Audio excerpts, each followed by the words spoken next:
ದೇವರನ್ನು ಪೂಜೆ ಮಾಡುವಾಗ ನಮ್ಮ ಮನಸ್ಸಿಗೆ ಆನಂದದ ಅನುಭವವಾಗ್ತದೆ.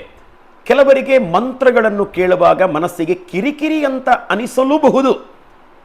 ದೇವರಿಗಾಗಿ ಬೆಳಗಿಸಿಟ್ಟಿರುವ ದೀಪವನ್ನು ಕಂಡಾಗ ನಮ್ಮ ಕಣ್ಣಿಗೆ ಆನಂದವಾಗ್ತದೆ ಅಂತಂದರೆ ನಮ್ಮ ಕಣ್ಣಿಗೆ ಸಂಸ್ಕಾರ ಉಂಟು ಅಂತ ಅರ್ಥ. ದೇವರ ಮಂತ್ರಗಳನ್ನು, ವೇದಗಳನ್ನು, ಉಪನಿಷತ್ತುಗಳನ್ನು ಕೇಳುವಾಗ ಆನಂದವಾಗ್ತದೆ ಅಂತಂದರೆ ನಮ್ಮ ಹೃದಯದಲ್ಲಿ ತುಂಬ ಸಂಸ್ಕಾರ ಇದೆ, ದೇವರಿಗೆ ಹತ್ತಿರವಾಗಿದ್ದೇವೆ ಅಂತಲೇ ಲೆಕ್ಕ. ದೇವರಿಗಾಗಿ ನಾವು ಭಜನೆಗಳನ್ನು ಹಾಡುವಾಗ, ಬೇರೆ ಬೇರೆ ರೀತಿಯ ಸೇವೆಗಳನ್ನು ಸಮರ್ಪಣೆ ಮಾಡುವಾಗ ನಮ್ಮ ಹೃದಯ ಆನಂದದ ಲಹರಿಯಲ್ಲಿ ತೇಲಾಡುತ್ತಾ ಇದೆ ಅಂತಂದರೆ ನಾವು ದೇವರಿಗೆ ತುಂಬ ಹತ್ತಿರದಲ್ಲಿದ್ದೇವೆ ಅಂತಲೇ ಲೆಕ್ಕ.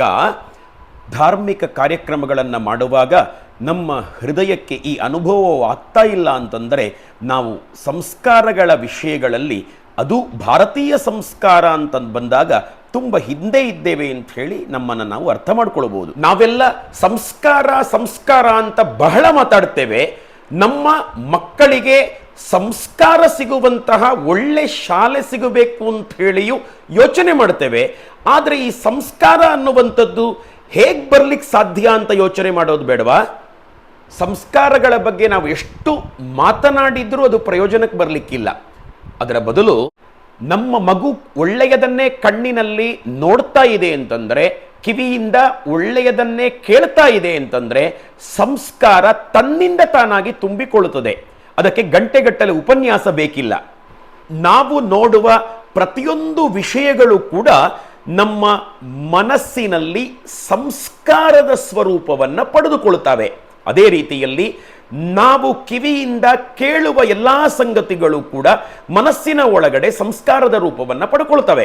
ಒಳ್ಳೆಯದನ್ನೇ ಸದಾ ಕಿವಿಯಿಂದ ಕೇಳುತ್ತಾ ಇದ್ದೇವೆ ಅಂತಂದರೆ ಸಂಸ್ಕಾರಗಳು ತುಂಬಿಕೊಳ್ತವೆ. ಅದೇ ರೀತಿಯಲ್ಲಿ ಒಳ್ಳೆಯ ವಿಷಯಗಳನ್ನು ಬಾಯಿಯಿಂದ ಮಾತನಾಡ್ತಾ ಇದ್ದೇವೆ ಅಂತಂದರೆ ಕ್ರಿಯೆಗೆ ಪ್ರತಿಕ್ರಿಯೆ ಅಂತ ಹೇಳಿ ಸಂಸ್ಕಾರಗಳು ತುಂಬಿಕೊಳ್ಳಲೇಬೇಕು.